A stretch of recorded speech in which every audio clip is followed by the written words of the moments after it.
So this painting is in process, and the other paintings that you've just seen are all leading up to it, like the old masters who used to do studies from sketches and then small paintings, working into larger paintings, figuring out color, balance, composition, ultimately what I want to keep from those, what I want to bring into this final painting.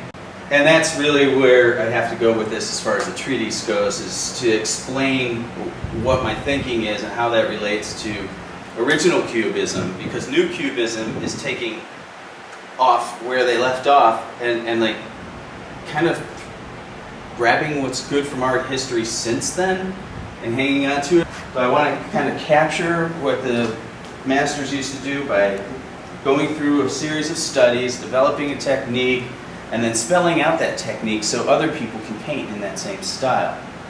I mean, the studies for these things can be any size, from sketches to medium pieces to large pieces. This will be the final.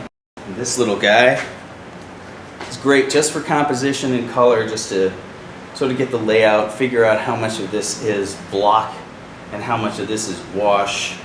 And then that could be done just the way it is right now. It could be a finished piece. But there's something inside of me that wants to go back in and just keep going nuts on it, getting down to very little brush strokes.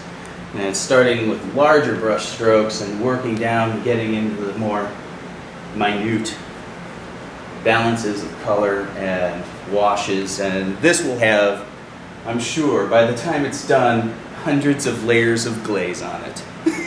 And it won't look anything like it looks now.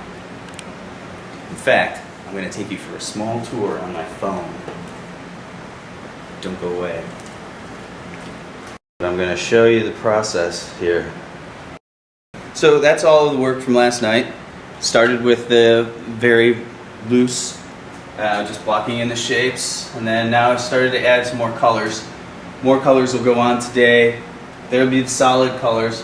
Then I'll start building in the glazes.